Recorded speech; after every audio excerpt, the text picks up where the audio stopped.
हाय दोस्तों, एक बार फिर हम एक नए टॉपिक के साथ आज हम पढ़ेंगे यूरोप में राष्ट्रवाद का उदय के एक अगले टॉपिक को।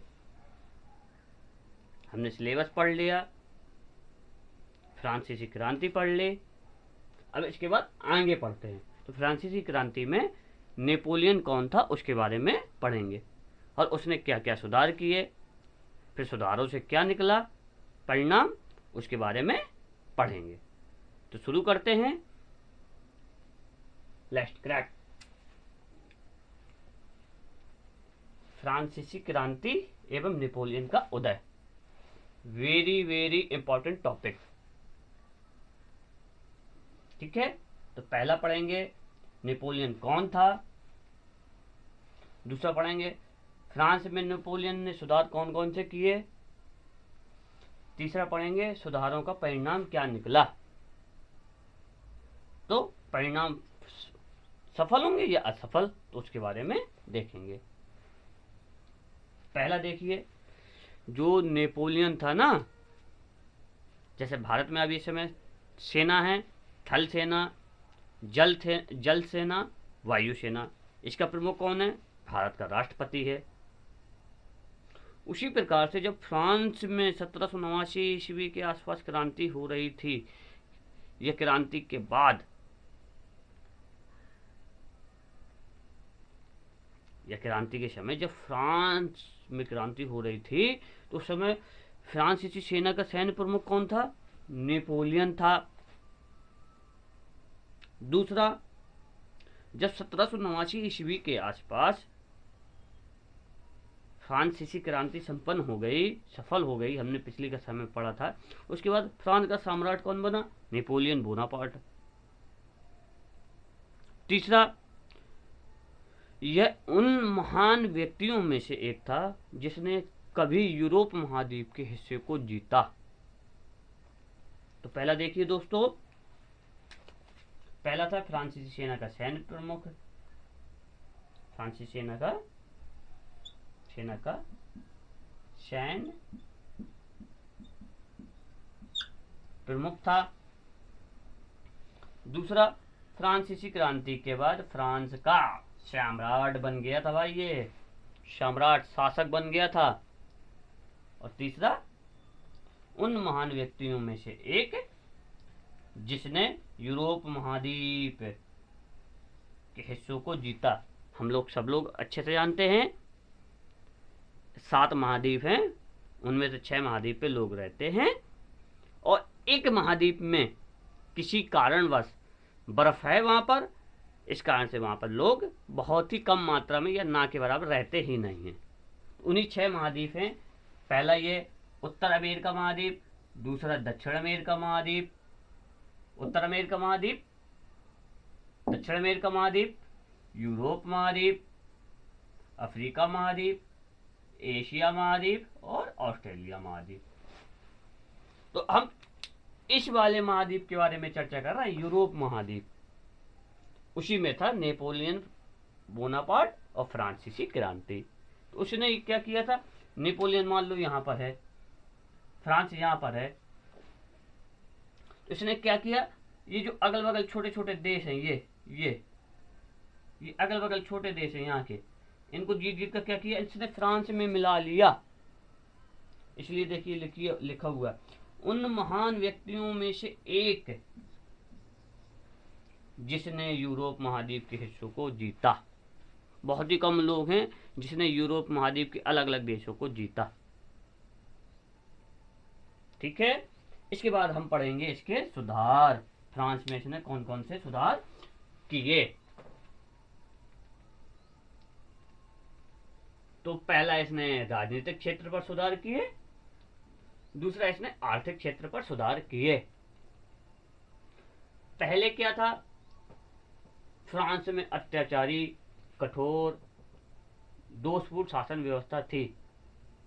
तो इसने क्या किया? कुशल शासन व्यवस्था स्थापित की।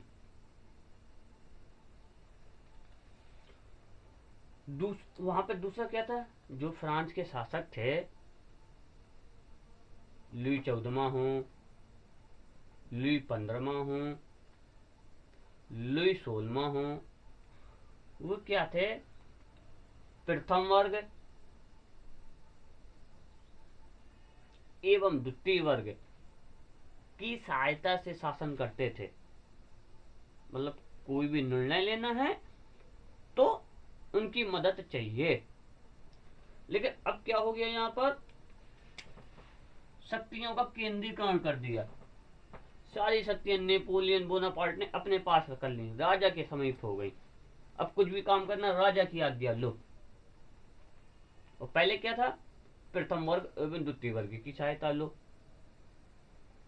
इसके बाद आ जाते हैं आर्थिक सुधार पे, इकोनॉमिकल सुधार, कि फ्रांस में पैसा कैसे आए जिससे फ्रांस का विकास हो। देखिए, मुद्रा के संचालन के लिए बैंक ऑफ फ्रांस की स्थापना की। मतलब सरकारी बैंक की स्थापना की। जैसे भारत में भी सरकारी बैंक है, एसबीआई है, भारतीय state bank of India, RBI है, भारतीय रिजर्व बैंक ऑफ इंडिया। और दूसरा क्या? कर पद्धति को में सुधार किया या मजबूत किया। कैसे? पहले क्या था? प्रथम वर्ग और द्वितीय वर्ग कर से पूर्णतः छूट था, यानी तीसरे वर्ग को कर देना पड़ता था।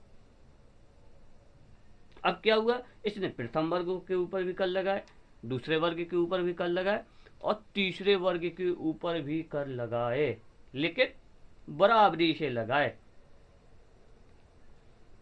ठीक है। इसके बाद हम पढ़ेंगे इसके परिणाम आ गए। परिणाम में क्या हुआ? इसके परिणाम सफल हुए। इसके परिणाम क्या हुआ? सफल हुए। अब सफल में कौन कौन से परिणाम निकल कर आए?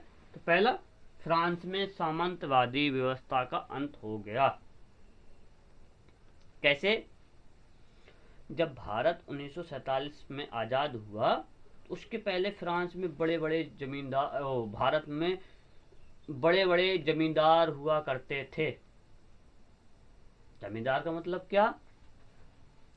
किसानों को थोड़ा सा पैसा ब्याज में दे दिया और किसान उसको समय पर नहीं चुका पाया तो जमींदार किसान की जमीन को अपने कब्जे में ले लेता था। इससे क्या होता था? इससे जिस किसान की जमीन ले लेता था जमींदार, वो किसान गरीबी, भुखमरी, बेरोजगारी, जाने कितनी अनेक समस्याओं का इसका सामना करना पड़ता था। इससे जमींदार को क्या होता था? जमींदार जमीन का जमीन मालिक बनता जाता था। तो आपने देखा होगा एक जमींदार के पास 50 बीघा, 200 बीघा, 500 बीघा, कोई जमीन की कीमत ही नहीं, कितनी उसके पास जमीन है। इसी प्रकार से फ्रांस में था। फ्रांस में क्या था?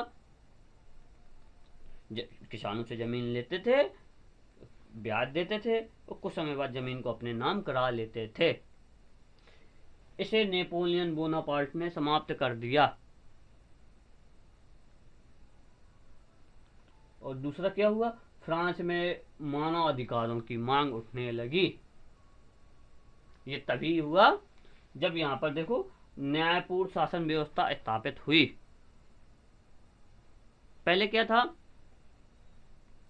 कठोर, अत्याचारी, दोषपूर्ण, तो कोई मौलिक अधिकारों की मांग ही नहीं करता था। जैसे भारत में जब संविधान बना तो भारत में 7 मौलिक अधिकार दिए गए थे। भाग 3 अनुच्छेद 12 से लेकर अनुच्छेद 35, अनुच्छेद 12 से लेकर अनुच्छेद 35। जैसे अनुच्छेद 15 कहता है, चाहे धर्म किसी भी धर्म का हो, किसी भी जाति का हो, लिंग, लिंग माने स्त्री पुरुष, किसी के साथ कोई भेदभाव नहीं किया जाएगा। अनुच्छेद अनुच्छेद 17 क्या कहता है? छुआछूत का अंत करता है, अस्पृश्यता का अंत करता है। अनुच्छेद 21A का क्या बोलता है, 21 का क्या बोलता है, सभी को समान रूप से शिक्षा का अधिकार है। उसी प्रकार के अधिकार फ्रांस में होने लगे पहले 1789 ईस्वी में। तो आप खुद समझ जाएं कि जब ऐसे अधिकारों की मांग हो रही है, सामंतवादी व्यवस्था का अंत हो रहा है, तो ये योजना जो इसने सुधार किए सफल हुए होंगे कि असफल हुए होंगे? तो निश्चय ही सफल हुए होंगे। अब इसका थ्योरी में एक क्वेश्चन पूछा गया है 6 नंबर का, वो 6 नंबर के 3-4 क्वेश्चन पूछे गए हैं, 2 नंबर का एक क्वेश्चन पूछा गया है। तो पहले हम 6 नंबर के क्वेश्चन देख लेते हैं, इसके बाद 2 नंबर के क्वेश्चन को भी उसी में डिस्कस कर देंगे।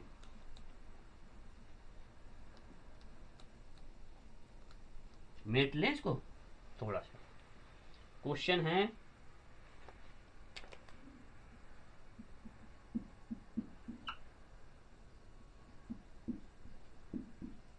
नेपोलियन द्वारा फ्रांस में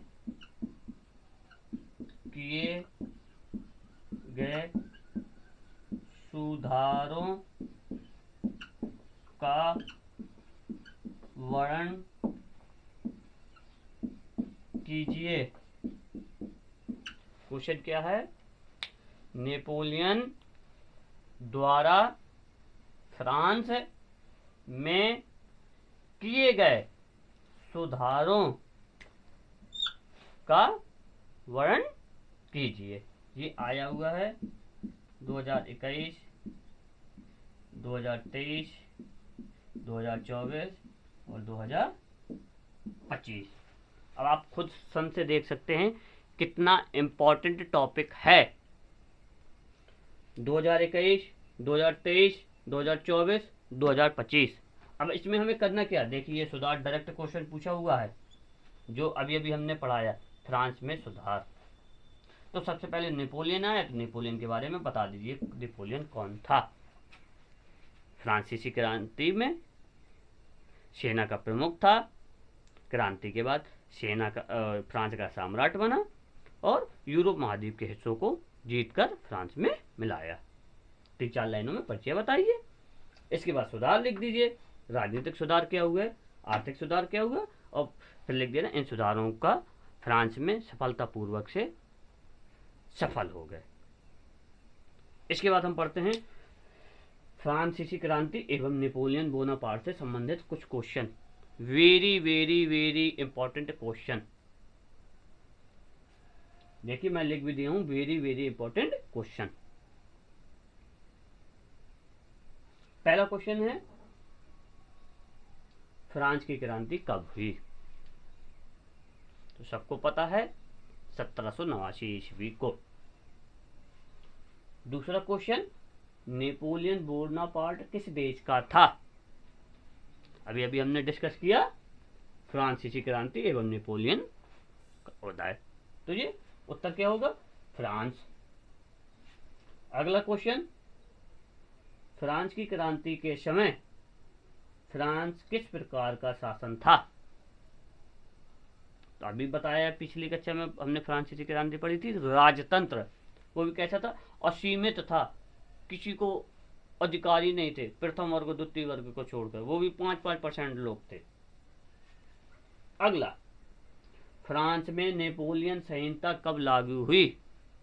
एक तरीके का कानून है, जैसे भारत में जीएसटी 2017 में लागू हुई थी, उसी तरीके का ये कानून है। तो 1804 ईस्वी में लागू हुआ था।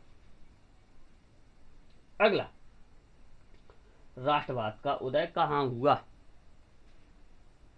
यह पूछ सकता है यूरोप के किस देश में राष्ट्रवाद का सर्वप्रथम उदय हुआ? तो उत्तर आएगा फ्रांस। अगला क्वेश्चन, नेपोलियन की पराजय, मतलब नेपोलियन किस युद्ध में और कब हार गया? तो उत्तर आएगा 1815 वाटरलू का युद्ध। ये वाटरलू का युद्ध किस संधि के तहत समाप्त हुआ? तो वियना संधि। याद रखना, वेरी वेरी इंपॉर्टेंट टॉपिक है ये पूरा इतना। अगला क्वेश्चन, जब फ्रांस छींकता है तो बाकी यूरोप को सर्दी जुकाम हो जाता है। इसको हम समझते हैं जैसे घर में हमारे माता पिता होते हैं, उनकी तबीयत खराब होती है तो क्या होता है, पूरे घर को दिक्कत होती है।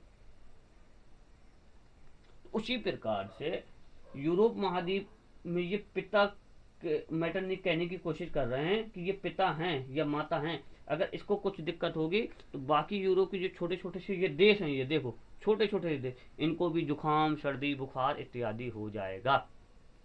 तो ये question very very important objective question plus theory, मैं क्वेश्चन भी दिखा दिया हूँ यहाँ पर। इसके बाद आज के टॉपिक को यहीं समाप्त करते हुए अब अगली कक्षा में हम पढ़ेंगे भारत में राष्ट्रवाद का उदय। मैंने टेलीग्राम लिंक इसमें दे दिया है, जो आप उसमें आपको पीडीएफ, क्लास नोट और कई फ्री सामग्री मिलने लगेंगी। आपके जो टॉपिक छूटा है, आपको किसी टॉपिक में दिक्कत है कक्षा 10 के, आप कमेंट करके बताएं। चैनल को अधिक से अधिक सब्सक्राइब करें, लाइक करें, कमेंट करें। Thank you.